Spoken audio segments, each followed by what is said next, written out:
Hey guys. You know, cause and effect is one of the most unpredictable phenomena that we see in nature.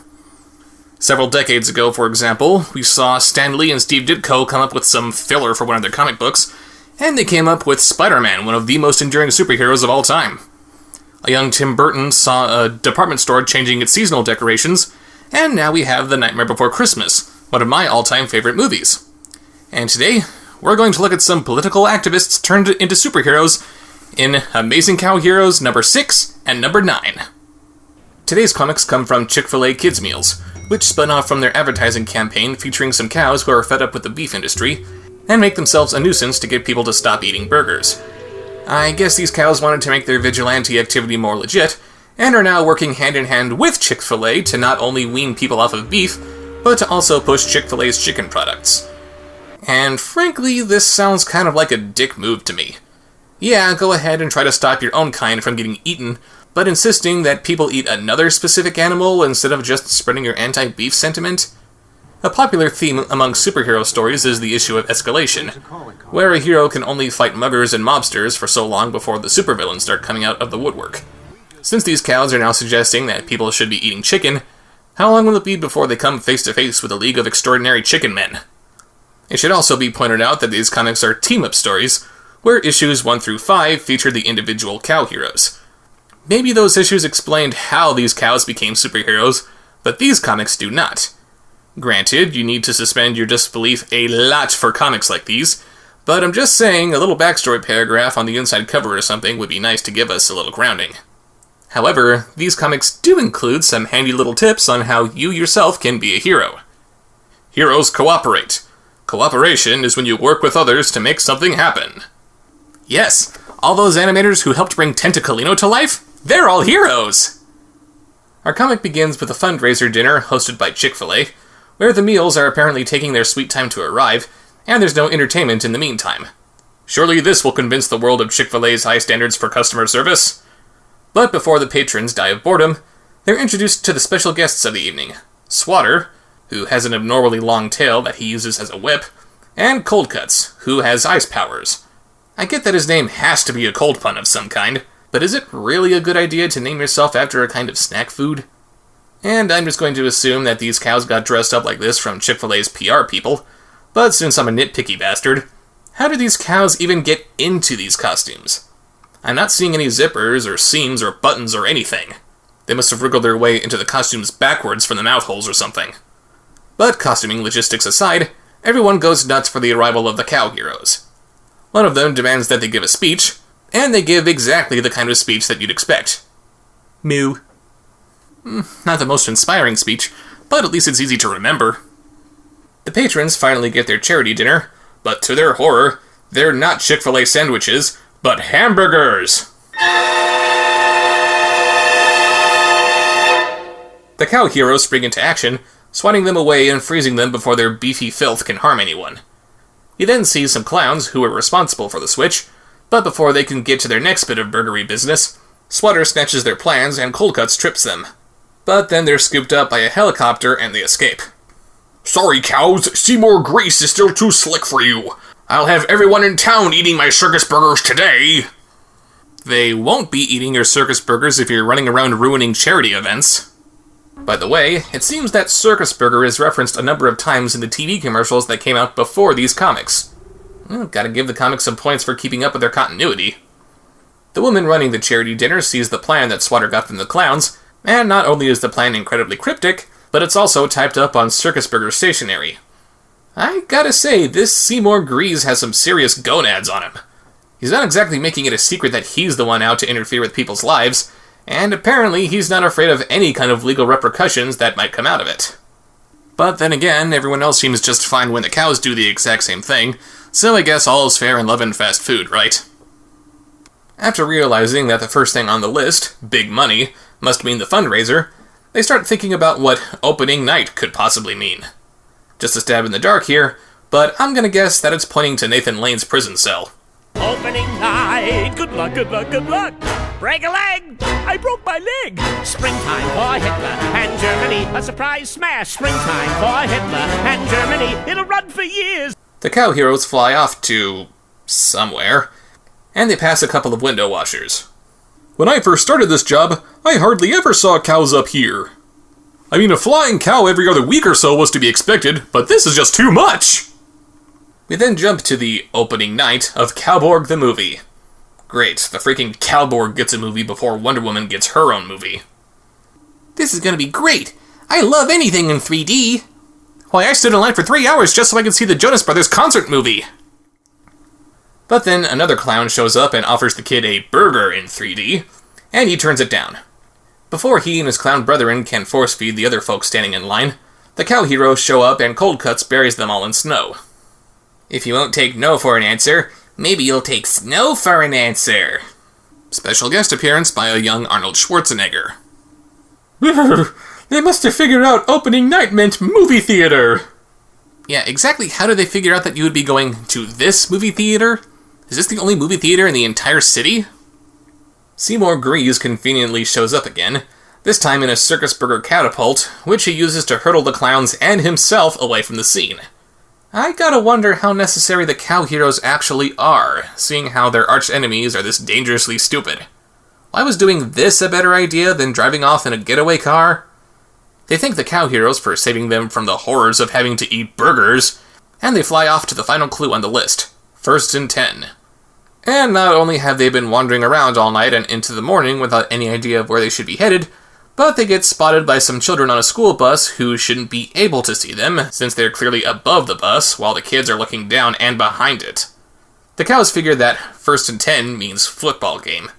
I would have thought it would just be a street corner somewhere. And we see more clowns posing as cheerleaders. They then throw a bunch of burgers into the crowd, and yet again, they're absolutely horrified by the prospect of having to eat them.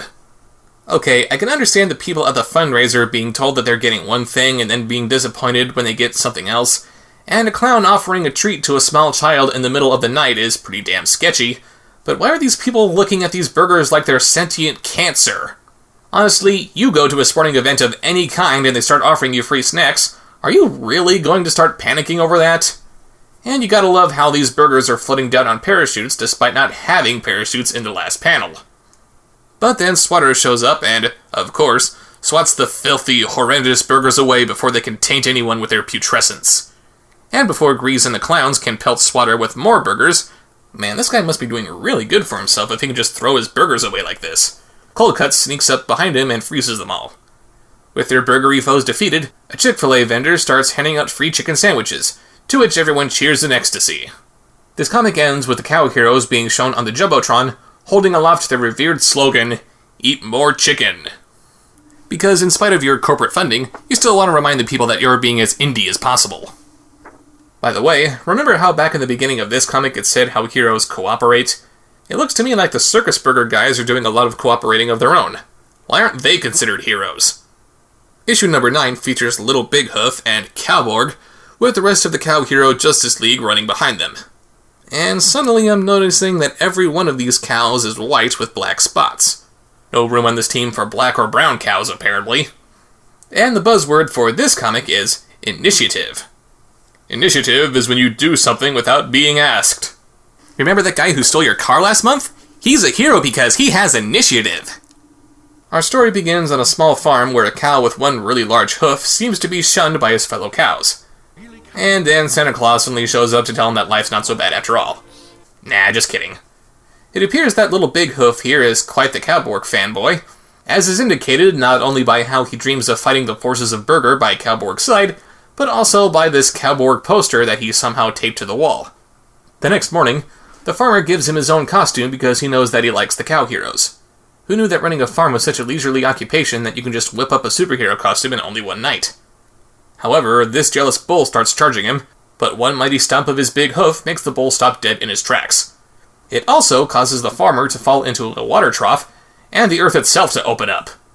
The farmer, clearly fearing for his life and wanting his farm to not fall into a giant crater, suggests that Little Big Hoof go off to join the amazing cow heroes. You have the power to do great things, Little Big Hoof. Just, make sure that you do it over there, okay? He goes off in search of the Cow Heroes' headquarters, which I guess is just a barn with some satellite dishes bolted onto it. Thanks for the top-notch facilities, Chick-fil-A. And we then meet the ranch hands. A gang of cattle rustlers who are talking about how they're constantly being thwarted by the cow heroes. Wouldn't it make more sense for the cow heroes to go after the actual cattle farmers? The ranch hands decide to deal with the cow heroes by busting the judge out of jail, who apparently knows the cow heroes like the back of his hand. And why wouldn't he have dealt with the cow heroes before now if he's that knowledgeable about them? The jail they break him out of is apparently this rinky-dink little shack, and I can only assume that we must be in some kind of Bruce Timm universe, where everything just looks old-fashioned, despite the presence of technology like giant TVs and cybernetics. The judge devises a plan to capture the cow heroes by using Cowborg's weaponry, which he can take control of thanks to an online computer course that he took while he was in prison. Aw, come on, dude, you actually had to take an online course for that? Everybody's already got the Cowborg control app on their smartphone.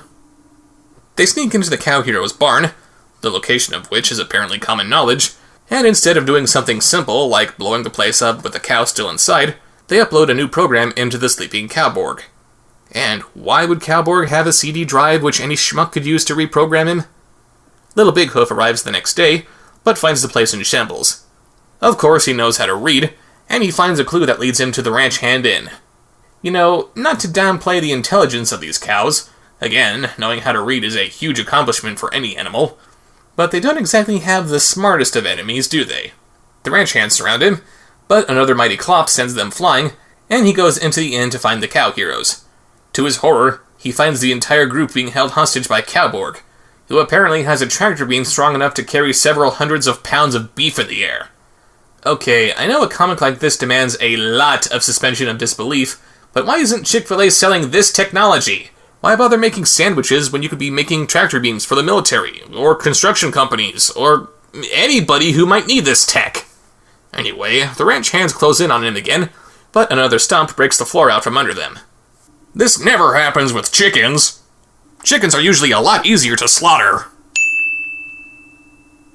Little Big Hoof removes the control program from Cowborg, because he somehow knows how to do that, and the ranch hands are no match for the combined might of the cow heroes. Cowborg grabs them with his tractor beam before they can get away, and they disappear off-panel, making me shudder with fear since obviously someone thought it was a good idea to give a disintegration ray to a freaking cow. With justice served, Little Big Hoof joins Cowborg and the amazing cow heroes, showing that dreams do come true. And that was just a small taste of the utter insanity that was the amazing cow heroes. And actually, they make for a pretty good read. Here we have another example of something being so bad it's good. The plots don't really make a whole lot of sense, there's almost nothing here in terms of character development, but it's a bunch of cows being superheroes. This is the kind of thing you're supposed to enjoy just for the sheer silliness of it. Admittedly, it was kind of annoying seeing issue 6 being nothing but a long Chick-fil-A commercial, and I remind you, you would only be reading these comics if you already went to Chick-fil-A.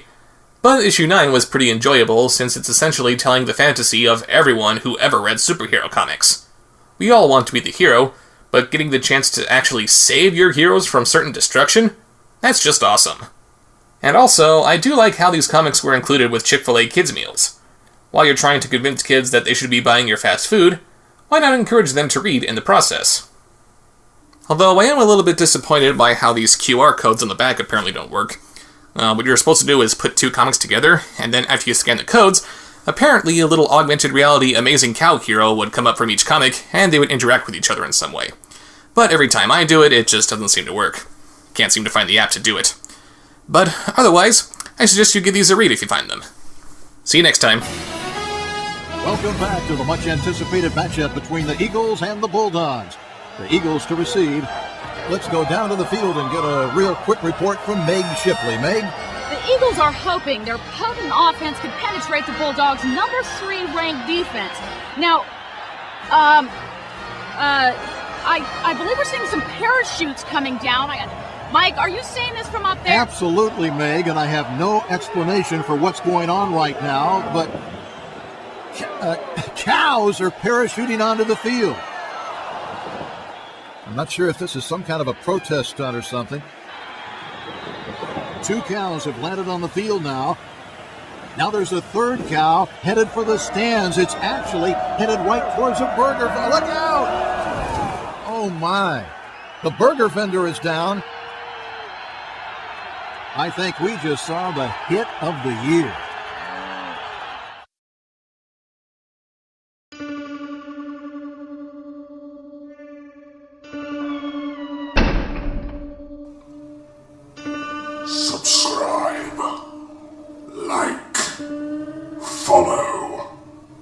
coming.